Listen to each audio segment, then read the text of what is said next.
औज़ुबिल्लाहिमिनश्शैतानिर्रजीम बिस्मिल्लाहिर्रहमानिर्रहीम। Third year, आज का जो हमारा लेक्चर है ये भी हमारा एक रिवीजन लेक्चर है। This is related to integration by parts, ठीक है, या बाय पार्ट्स इंटीग्रेशन। आप लोग by parts integration already second year में काफ़ी डिटेल से करके आए हैं, लेकिन मैंने ये सोचा कि आप लोगों को एक दफ़ा इसको रिवाइज करवा दूँ, ठीक है। अब इंटीग्रेशन बाय पार्ट्स के लिए जो मेन फार्मूला हम यूज़ करते हैं वो क्या है? Let f of x and g of x be any two functions, then integral f of x g of x dx is equal to f of x as it is, integral of g of x dx minus integral of derivative of f of x and integral of g of x, ठीक है, इस whole का integral. ये formula उस वक्त use होता है, जैसा कि इससे आपको आइडिया भी हो रहा है, जिस वक्त आपको प्रोडक्ट की फॉर्म में टू फंक्शंस गिवन हो और आपने उनका इंटेग्रल लेना हो, उनको इंटीग्रेट करना हो, ठीक है। अब हम इससे रिलेटेड एक एग्जांपल देख लेते हैं। ये आपकी बुक की एग्जांपल नहीं है, ठीक है, ये मैंने वैसे एक एग्जांपल ले लिया है। जैसे फॉर एग्जांपल आपके पास एक जो है इंटीग्रेट आपने करना है integral x cos x dx, ठीक है, इसको आपने इंटीग्रेट करना है। तो अब आप इसमें से एक फंक्शन को फर्स्ट फंक्शन सेलेक्ट करेंगे और एक फंक्शन को सेकंड फंक्शन सेलेक्ट करेंगे। अब मेक श्योर आप देख भी सकते हैं फॉर्मूले में कि फर्स्ट फंक्शन जो है उसको एज इट इज लेना है और सेकंड फंक्शन को इंटीग्रेट करना है, ठीक है। उसके बाद जो फर्स्ट फंक्शन है उसका डेरिवेटिव आएगा, पहले वो एज इट इज होगा, देन उसका डेरिवेटिव आएगा, और जो सेकंड फंक्शन है उसका हमने इंटेग्रल ही लेना है, ठीक है। तो मैंने अब फॉर्मूला यूज किया, first function as it is, second function का integral minus integral of derivative of first function, integral of second function, और होल इसका इंटेग्रल, और एंड पे dx। अब cos x का इंटेग्रल हमें पता है that is equal to sin x, तो x sin x minus integral 1 sin x dx। इसका मतलब क्या हुआ? x sin x minus sin x का इंटेग्रल क्या होता है? माइनस cos x, तो minus cos x plus c। इसको सिंप्लीफाई कर लिया और ये इसका रिजल्ट है, ठीक है। अब एक और बात आप लोगों को जो मैं बताना चाह रही हूँ, हिंट देना चाह रही हूँ कि आपके पास जब भी टू फंक्शंस गिवन हो और आपने उनकी प्रोडक्ट आपके पास हो, आपने उसको इंटीग्रेट करना हो, तो आप उसको इंटीग्रेट करने के लिए एक हिंट जहन में रख सकते हैं कि किस फंक्शन को हम फर्स्ट फंक्शन सेलेक्ट करें और किस फंक्शन को हम सेकंड फंक्शन सेलेक्ट करें, ठीक है। इसको डिसाइड करने के लिए मैंने ये एक हिंट आपको सिंपल दी है, ठीक है। This is only a hint, not a formula. Hint क्या है कि आपने ये वर्ड याद रखना है, आई लेट, ठीक है। I stand for inverse functions, inverse functions such as sine inverse of x, cos inverse of x, tan inverse of x, इसी तरह से cosecant inverse of x, secant inverse of x, ठीक है। These are inverse functions. L stand for logarithmic functions, logarithmic functions जिनमें log आ रहा हो, L N of x, log of x. E stand for algebraic functions. Algebraic functions are the functions of the form x square plus 2x plus 1. इस type के जो आपके पास polynomials की form में जो फंक्शंस होते हैं, ये उनके लिए स्टैंड कर रहे हैं, ठीक है। T stand for trigonometric functions. Trigonometric functions are like that: sin x, cos x, tan x, secant x, cosecant x, cotangent x, ठीक है। And E stand for exponential functions. Exponential functions Jin functions में आपके पास variable power की form में आ रहा है, e raise to power x, a raise to power x, इस टाइप के फंक्शंस आपके पास जो हैं, ठीक है। अब आपने क्या याद रखना है कि अगर जो दो फंक्शंस आपने इंटीग्रेट करना है, यानी integral f of x g of x अगर आपको दिया हुआ है, इसमें अगर तो इसमें इनवर्स फंक्शन मौजूद है, इन दोनों में से एक function sine inverse of x है या कॉज इनवर्स ऑफ एक्स है या कोई भी इनवर्स फंक्शन है, then that inverse function is taken as first function, ठीक है। और जो दूसरा जो भी कोई फंक्शन है, चाहे अब वो लॉगरिथमिक है या अलजेब्राइक है या ट्रिग्नोमेट्रिक है या एक्सपोनेंशियल है, उसको हम सेकंड फंक्शन के तौर पे सेलेक्ट करेंगे, ठीक है। अच्छा, अगर ऐसा है कि दोनों फंक्शंस में से कोई भी फंक्शन इनवर्स फंक्शन नहीं है, अब आपने देखना है कि क्या इन दोनों में से कोई फंक्शन लॉगरिथमिक फंक्शन है। अगर लॉगरिथमिक फंक्शन है तो then it should be taken as first function. ठीक है। अच्छा, अगर इन दोनों फंक्शंस में से कोई फंक्शन लॉगरिथमिक फंक्शन भी नहीं है, देन आपने देखना है कि इन दोनों में से कोई अलजेब्राइक फंक्शन है। ठीक है। तो फिर आप अलजेब्राइक फंक्शन को फर्स्ट फंक्शन लेंगे। ठीक है। और अब जैसे कि जो एग्जांपल अभी हम कर रहे थे उसमें आप देख सकते हैं कि जो अभी मैंने आप लोगों को बताई है, इसमें x इज अलजेब्राइक फंक्शन, इस वजह से हमने इसको फर्स्ट फंक्शन ले लिया है। ठीक है। उसके बाद अगर अलजेब्राइक फंक्शन ना हो, ट्रिग्नोमेट्रिक और एक्सपोनेंशियल फंक्शंस ही हों, तो उन इनमें ये होता है कि ट्रिग्नोमेट्रिक और एक्सपोनेंशियल फंक्शंस ये दोनों ख़त्म नहीं होते हैं। मतलब आप इनके चाहे आप इनके डेरिवेटिव्स लेते रहें, ये चेंज होते रहते हैं। जैसे साइन एक्स का इंटीग्रल कॉज एक्स आ जाएगा, कॉज एक्स का माइनस साइन एक्स आ जाएगा। इसी तरह एक्सपोनेंशियल फंक्शन का भी इंटीग्रल फाइंड आउट करें या डेरिवेटिव फाइंड आउट करें, आपका वो उसकी वैल्यू कभी ख़त्म नहीं होती है। ई रेज़ पर एक्स का हर दफ़ा आप इंटीग्रल लें या डेरिवेटिव लें, वो ई रेज़ पर एक्स आता है। तो अगर क्वेश्चन में ट्रिग्नोमेट्रिक और एक्सपोनेंशियल फंक्शंस ही हों, तो आप इन दोनों में से किसी भी एक को फर्स्ट फंक्शन ले सकते हैं। ठीक है। तो आपने ये एक दफा क्वेश्चन में देख लेना है कि अगर इनवर्स फंक्शन मौजूद है then it should be taken as first function, यानी it should be taken as f of x which is differentiated. ठीक है। जो फॉर्मूला है उसमें पहले एज इट इज आता है एफ ऑफ एक्स, देन उसका डेरिवेटिव आता है। ठीक है। अगर इनवर्स फंक्शन नहीं है फिर आपने देखना है लॉगरिथमिक फंक्शन अगर मौजूद है तो logarithmic function should be taken as first function. अगर लॉगरिथमिक नहीं है then algebraic function should be taken as first function. और अगर अलजेब्रिक फंक्शन भी नहीं है तो फिर ट्रिग्नोमेट्रिक और एक्सपोनेंशियल फंक्शन से रिलेटेड क्वेश्चन होगा। इन दोनों में से किसी भी एक को फर्स्ट फंक्शन ले सकते हैं। ठीक है। अब इससे रिलेटेड हम आपकी जो एक्सरसाइज है या आपकी जो बुक है उसमें कुछ एग्जांपल्स दी हुई हैं, वो भी आप देख सकते हो। बिल्कुल सिंपल है, आप डिटेल से इससे रिलेटेड क्वेश्चंस कर चुके हैं। जैसे एग्जांपल नंबर 8 है पेज नंबर 138 पे, evaluate I is equal to integral x raise to power 4 ln of x dx। ठीक है। तो आपने क्या किया, एक्स रेज टू पावर 4 और ln ऑफ एक्स। अब आप देखें कि इसमें इनवर्स फंक्शन है, नो देयर इज नो। इसमें कैसे फंक्शंस हैं, एक अलजेब्राइक फंक्शन है और एक लॉगरिथमिक फंक्शन है। तो अब अगर हम आइलेट वाला फॉर्मूला देखें, आई भी नहीं है इसमें लेकिन एल है, यानी लॉगरिथमिक फंक्शन है, then logarithmic function should be taken as first function. यहाँ पे आप लोगों की बुक में उन्होंने एफ ऑफ एक्स को यू कहा हुआ है और जी ऑफ एक्स को वी कहा हुआ है। ठीक है। तो u is equal to ln of x ले लिया और सेकंड फंक्शन को हमने x रेज टू पावर 4 ले लिया। अब इंटीग्रेशन बाय पार्ट्स करते हैं। First function as it is, second function का integral minus integral of derivative of first function, वो क्या है 1/x, ln ऑफ x का डेरिवेटिव 1/x, और इंटीग्रल ऑफ सेकंड फंक्शन। ठीक है। उसके बाद इसको सिंप्लीफाई कर लिया यानी सॉल्व कर लिया और उसका रिजल्ट हमारे पास फाइंड आउट हो गया। अच्छा, अब देखें बाज़ औक़ात जैसे आपके पास क्वेश्चन नंबर 9 में, एग्जाम्पल नंबर 9 में सॉरी, आपको दिया evaluate I equal to integral sine inverse of x d x. ये एक ही फंक्शन है, साइन इनवर्स ऑफ एक्स।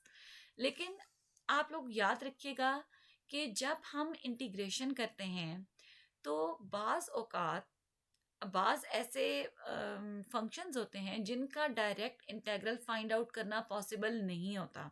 जैसे इनवर्स ट्रिग्नोमेट्रिक फंक्शन है, साइन इनवर्स ऑफ एक्स आ जाए या कॉज इनवर्स ऑफ एक्स आ जाए या टैन इनवर्स ऑफ एक्स आ जाए, you can't find their integral directly. ठीक है। इस तरह के क्वेश्चंस को सॉल्व करने के लिए हम कोई ना कोई टेक्निक यूज करते हैं। तो अब हम यहाँ पे ये कर सकते हैं कि साइन इनवर्स ऑफ एक्स तो एक ही फंक्शन है, हम इसके साथ एक वन सपोज कर लेते हैं कि इसके साथ अगर कुछ भी नहीं है तो एक वन यहाँ पे मौजूद है। ठीक है। आप एक वन सपोज कर लें और अब आप आइलेट वाला फॉर्मूला हिंट आप में यहाँ पे वन नेक्स्ट इन्होंने यहाँ पे लिख दिया, let u be taken as sine inverse of x and v is taken as one. ठीक है। तो अब आपने टू फंक्शंस को यानी इंटीग्रेट करना है। अगर आपने लिखना है तो क्वेश्चन आपका ये बन गया इंटीग्रल, ठीक है, integral sine inverse of x,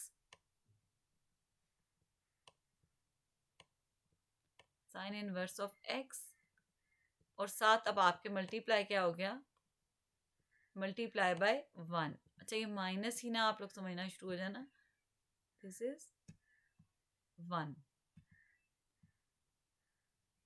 ठीक है, dx। ये अब आपका क्वेश्चन जो है वो बन गया, dx। अब आपने इसको इंटीग्रेट करना है, ठीक है। तो अब आपने इंटीग्रेट करना है, आपने साइन इनवर्स ऑफ x जो है इसको हमने फर्स्ट फंक्शन ले लिया और 1 को सेकंड फंक्शन ले लिया। फिर हमने वही यूज किया कि first function as it is, second function का इंटेग्रल, 1 का इंटेग्रल क्या होता है x, तो 1 का इंटेग्रल लिख लिया x और sine inverse of x as it is minus, फिर साइन इनवर्स ऑफ x का डेरिवेटिव वो क्या होता है 1 by under root of 1 minus x square और 1 का integral that is equal to x, ठीक है। इसको सिंप्लीफाई किया। अब इसको इस इंटेग्रल को सिंप्लीफाई करने के लिए हम ये कर सकते हैं कि 1 माइनस एक्स स्क्वायर का डेरिवेटिव होता है -2x, तो -2x हमने यहाँ बनाने के लिए -2 से मल्टीप्लाई भी कर दिया और -2 से डिवाइड भी कर दिया। अब ये फंक्शन है, इसकी पावर -1/2 है, साथ इसका डेरिवेटिव मौजूद है, तो हम इस पे फॉर्मूला यूज कर लेते हैं, f of x raise power 1 -1/2 + 1 divided by -1/2 + 1, तो -1/2 + 1 इज इक्वल टू 1/2, ठीक है। इसलिए इसका ये आंसर आपके पास आ गया। इसी तरह से आपने जैसे इनवर्स ट्रिग्नोमेट्रिक फंक्शंस के लिए बाय पार्ट्स इंटीग्रेशन को यूज किया, इसी तरह से अगर ऐसे इंटेग्रल आ जाए, integral under root of a² + x², अब वैसे तो हमने इसका डायरेक्ट एक फॉर्मूला भी पढ़ लिया, ठीक है, जो कि हम यूज कर लेते हैं, लेकिन ये फॉर्मूला फाइंड आउट कैसे किया गया, इंटीग्रेशन बाय पार्ट्स के जरिए, ठीक है। कि हमने पहले सपोज किया कि इसके साथ कुछ भी नहीं है, इसको सॉल्व करना है, इंटेग्रल लेना है, तो हम इसके साथ एक 1 सपोज कर लेते हैं, 1 सपोज किया, देन हमने बाय पार्ट्स इंटीग्रेशन की और फिर हमने इसका जो है वो फॉर्मूला फाइंड आउट कर लिया, ठीक है। फिर हमने इसका जो है वो फाइंड आउट किया, इसको सॉल्व किया, तो हमारे पास ये रिजल्ट आ गया। ये फॉर्मूला आपको स्टार्ट में गिवन भी है, ठीक है, जो हमने जहाँ पे फॉर्मूले पढ़े हैं वहां पे ये वाले फॉर्मूला भी गिवन है, ठीक है। फिर बाय पार्ट्स इंटीग्रेशन करते हुए हम सब्सटीट्यूशन भी यूज कर सकते हैं, जैसे इन्होंने यहाँ पे आपके पास under root of x cos under root of x dx, तो इसको सॉल्व करने के लिए अंडर रूट ऑफ एक्स को इक्वल टू z पुट किया या x equal to z² put किया, ठीक है। ये पुट करने से हमारा क्वेश्चन z की फॉर्म में चेंज हो गया, ठीक है। अब हम यहाँ पे बाय पार्ट्स इंटीग्रेशन करते हैं। अब आप देख सकते हो कि यहाँ पे इनवर्स ट्रिग्नोमेट्रिक फंक्शन भी नहीं है, यानी i भी नहीं है, l भी नहीं है, a है यानी अलजेब्राइक फंक्शन z², तो हम z² को फर्स्ट फंक्शन ले लेते हैं और cos x को z को सेकंड फंक्शन ले लेते हैं and then we will do by parts integration. तो z² as it is, cos x का integral that is sin x minus integral of d by dx of z² का derivative क्या होता है 2z, integral of cos z का integral क्या होता है sin z, और फिर उसका होल इंटेग्रल ले लेना है। फिर इसको हमने अगेन इस पे बाय पार्ट्स इंटीग्रेशन यूज करते हुए फिर हमने लिखा है कि z as it is sine z का इंटेग्रल माइनस cos z, फिर प्लस ये 2 इनके साथ मल्टीप्लाई हो रहा है, ठीक है, z का डेरिवेटिव 1 और साइन z का integral cos z minus cos z, फिर उसको अगेन हमने सॉल्व कर लिया और हमारे पास इसका रिजल्ट आ गया, ठीक है। तो अब इससे रिलेटेड आपकी एक्सरसाइज 4.3 है, इसमें मैक्सिमम क्वेश्चंस जो हैं ये बाय पार्ट्स इंटीग्रेशन से रिलेटेड हैं। ये अब आप लोगों ने ट्राई करनी है एक्सरसाइज, ठीक है। क्वेश्चन नंबर 20 तक क्वेश्चन जो हैं ये बाय पार्ट्स इंटीग्रेशन से रिलेटेड है, ये भी आपकी एक रिवीजन एक्सरसाइज है। अब इसमें कुछ क्वेश्चंस हैं 21 से ऑनवर्ड, 21, 22, 23, 24 एंड 25, दो और क्वेश्चंस भी हैं। इसमें आपसे क्या कहा हुआ है कि कोई भी एक आपको इंटेग्रल दिया हुआ है और आपसे जैसे इसमें कहा हुआ है show that integral x raised power n tan inverse of x dx is equal to this, ठीक है, and hence evaluate this integral. अच्छा, अब आपने क्या करना है कि पहले इस इंटेग्रल की वैल्यू निकालनी है और प्रूव करना है कि ये इसके इक्वल आ रहा है, ठीक है। और उसके बाद सेकेंडली आपने क्या करना है कि जो आपके पास ये आंसर आ जाएगा इसको एज अ फॉर्मूला बना के ये वाला इंटेग्रल फाइंड आउट करना है जो क्वेश्चन में दिया हुआ है। अब गर्ल्स इन क्वेश्चंस को आपने इस तरह से करना है कि फर्स्ट ऑफ ऑल आपने बाय पार्ट्स इंटीग्रेशन करके इनके लिए फॉर्मूला जो यहाँ पे किसी क्वेश्चन में आगे जवाब उसका लिखा हुआ है, कहीं पे आपने खुद से उसका रिडक्शन फार्मूला फाइंड आउट करना है। ठीक है, आपने इसको इंटीग्रेट किया, यहाँ से आपने इसका फॉर्मूला निकाल लिया बाय पार्ट्स इंटीग्रेशन से। ठीक है, देन आपने इसी फॉर्मूला को यूज करके एक और इंटेग्रल दिया हुआ है, इसको फाइंड आउट करना है।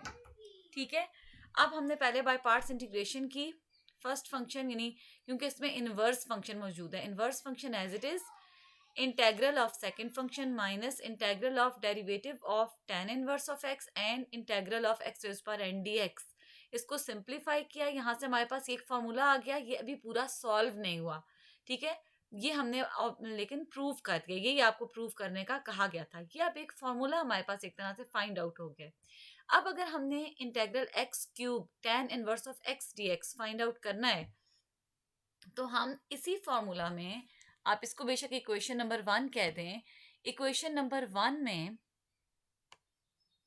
ठीक है, इसको आप कहते हैं इक्वेशन नंबर 1। ठीक है, इक्वेशन नंबर 1 में अब हम पुट कर देते हैं x इज इक्वल टू 3। जब x is equal to 3 put किया तो हमारे पास आ गया x raise power 4/4 tan inverse of x minus 1/4 integral x raise to power 4/1 plus x square dx। अब अगर अभी ये एक इंटेग्रल और आ गया है, अगर तो यहाँ पे हमारे पास जो इंटेग्रल है वो इसी टाइप का आता, x rays power n tan inverse of x dx, तो हम दोबारा ये इक्वेशन नंबर 1 यूज कर सकते थे। लेकिन क्योंकि ये इंटेग्रल एक डिफरेंट टाइप का इंटेग्रल आ गया, x raise to power 4/1 plus x square, ये इम्प्रॉपर फ्रैक्शन है, इसको हमने पहले बाय डिवीजन प्रॉपर फ्रैक्शन में चेंज किया, उसके बाद इसको इंटीग्रेट करके इसका रिजल्ट फाइंड आउट कर लिया। ठीक है, तो इस टाइप के जो आपके क्वेश्चंस हैं 21 से नेक्स्ट जो क्वेश्चंस आपको दिए हुए हैं वो आपके इसी से रिलेटेड क्वेश्चंस हैं। 22, 23, 24 और 25 ये क्वेश्चंस इन्हीं से रिलेटेड हैं कि एक इंटेग्रल है, इसके लिए आपने पहले फॉर्मूला फाइंड आउट करना है, फिर उस फॉर्मूला को यूज करते हुए साथ एक इंटेग्रल दिया हुआ है उसको एवेलुएट करना है।